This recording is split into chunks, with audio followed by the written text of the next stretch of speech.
Hello guys! In today's video, I'll be showing you how you can see Reels history on Facebook. So without further ado, let's begin. To start, open your Facebook app. And now right here on your homepage, we will then go and watch some Reels right here. And then what we're going to do is to react or like some of this video. Because enable for us to see the Reels history, what we're going to do is to react or like this video. In that way, we can easily see the Reels history. And then after that, go to your menu page and go to Settings and Privacy.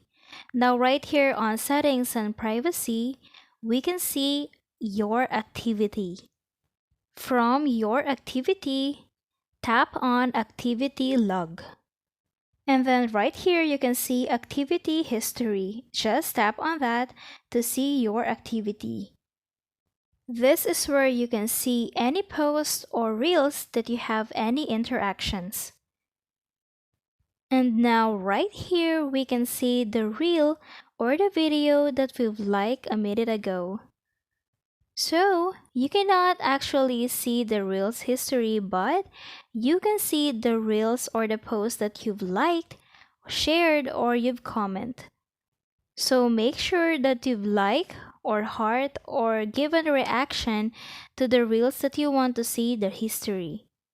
In that way, you can easily see the Reels history. And that's it. I hope this video helped you out. Thank you for watching. Don't forget to like and subscribe.